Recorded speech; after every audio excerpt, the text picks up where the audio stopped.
So we have the answers. It's just application.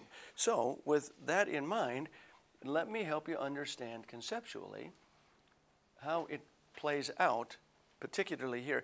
This is not only for 21st century America. You're going to find out in a minute here that this is a very old paradigm. Keep this little, I actually learned that, I have to say this, at a church in the 21st century meeting. When I was on the board here at Calvary Church, a group of us went down to a meeting in Dallas, and I had no idea why we were doing it, but I think I know now because we were able to very much apply it in here. And at that meeting, that was probably 17, 18 years ago or something like that, Rick Warren was there, Bill Hybels was there, Ray Bakke was there, Leif Anderson was there, all these big names. I thought, wow, what are all these guys doing here? And it was about grabbing all that potential in their churches and getting it out into real life to impact communities. And that's what those guys were beginning to work on. And Ken Blanchard was the guy. He was the management guru. You know, some of you guys in business have read stuff from Ken Blanchard. He's the guy who taught me this, that in every phase of life, there's a beginning. Anything that we've ever done, you had to be trained first. You have to be handheld, spoon-fed. You just can't know. And the second stage then comes to coaching. It's still, if somebody is in charge, but you're not. Somebody's still guiding and directing you. And then there's supervision. Now you're beginning to take over as the individual, but there's somebody still overseeing supervision, and then there's delegation. Best employees, the best people in any organization are always the ones who are delegated the greatest responsibility. But there's two very, very important aspects on this. You're never going to be trained unless you're willing to be trained. And the other side is vision, the achievement and the realization of the vision. See, that's full potential out there. This is life stewardship conceptually. And this is how the process has the ability to duplicate itself over and over and over again. And if you don't believe this paradigm to be true, just plug in new converts to the training, disciples to the coaching, workers to supervising, and leaders to delegating. You see, this is Jesus Christ's paradigm. It's over 2,000 years old. And this is probably the greatest revelation that I had from a biblically holistic life stewardship perspective, because we actually help people to get clarity on what God has in store for their lives. We're just facilitators, but when you follow this paradigm, it works 100% of the time. 100% of the time. This is not just another gimmick. Let me give you a quick example of somebody who understood his place in time and repeated the process over and over and over again. John Witherspoon, if some of you historians might know this name, he was a delegate. He was actually the 6th president of Princeton University, a signer of the Declaration of Independence, a delegate from New Jersey, no less, and a leading member of the Continental Congress.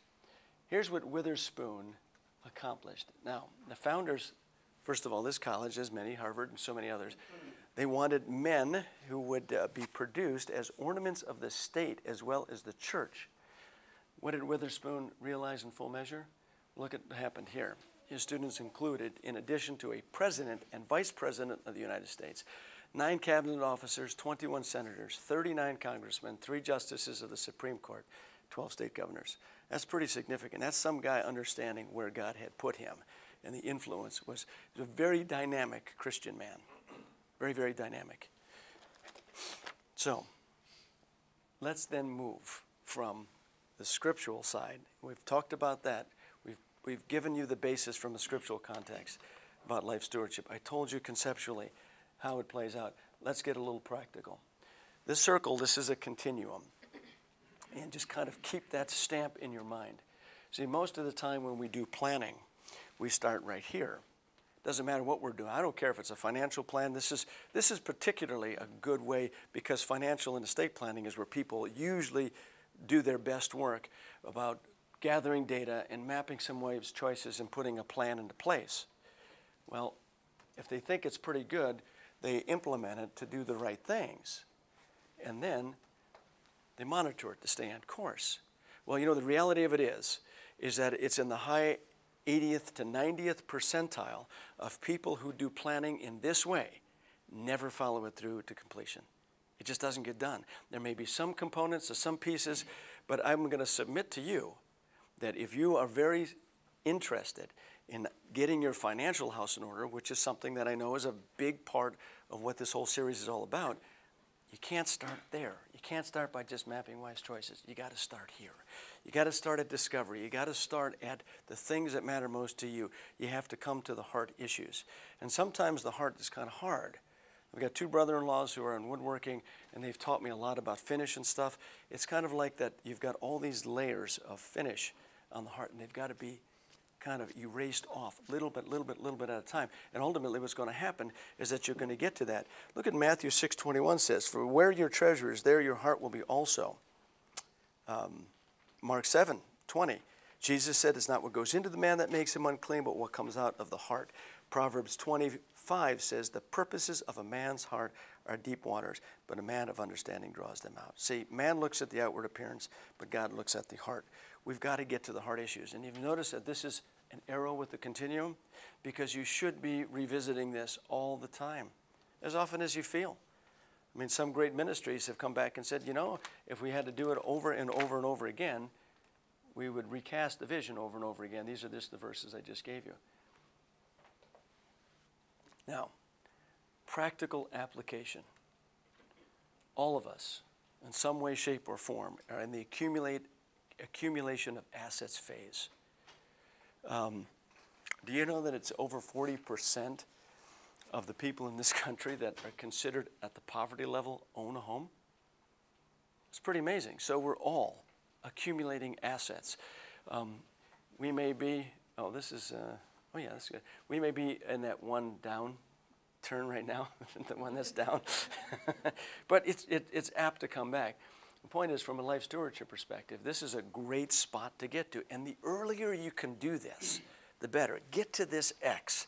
This is where you are going to find that your standard of living is sufficient for what you have to do. That's what it becomes. The standard of living is on a rise because we expect inflation to cause the cost of living to go up. A good plan, now based on the issues of the heart, is going to build that little bit of margin.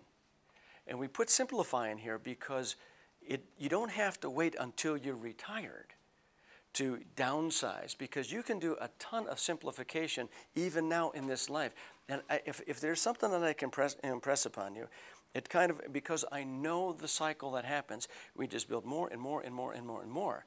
And now suddenly we find ourselves at a place where we've got so much, and we've got so much responsibility based on everything that we have kind of worked for, we can't find real focus and direction. So the sooner we learn simplification, the better it's going to be for us. The simpler we live, the greater we and clearer we'll be able to see things. It's kind of, looking through a pair of binoculars where it's cloudy, but it gets clearer and clearer and clearer all the time. But simplification is going to be a fundamental, practical application of biblically holistic life stewardship. Just simplify your lives.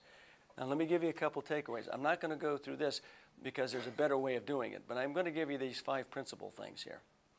I want you to focus on the bottom there. 5 principles to live by. Anybody in this room familiar with Ron Blue? I know a couple of you are.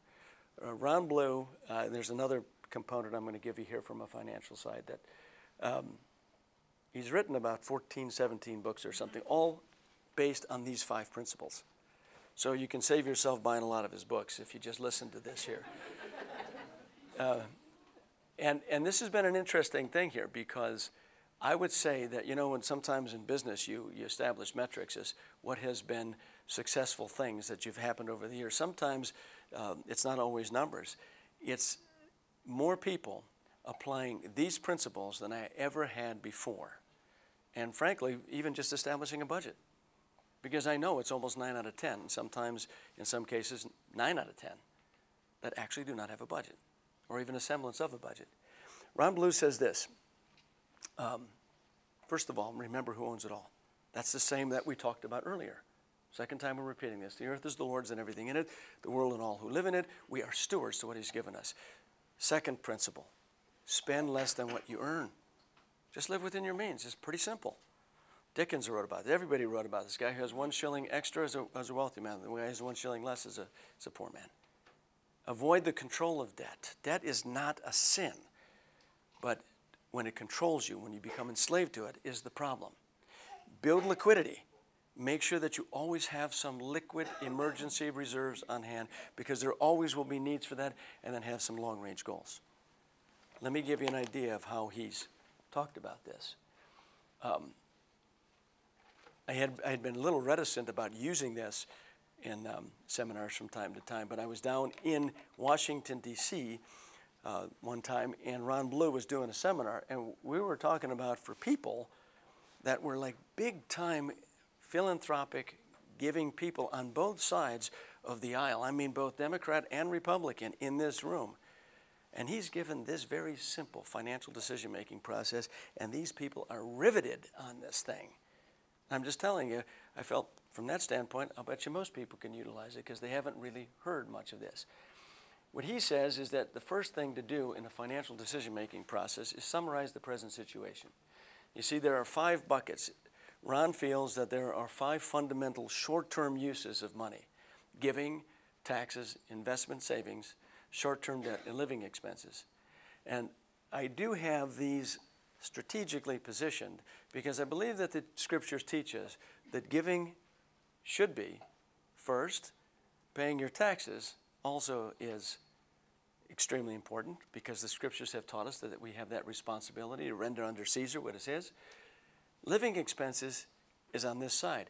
And the biggest problem that I have seen over the years in people getting into financial difficulty is that living expenses have always come ahead of the other areas.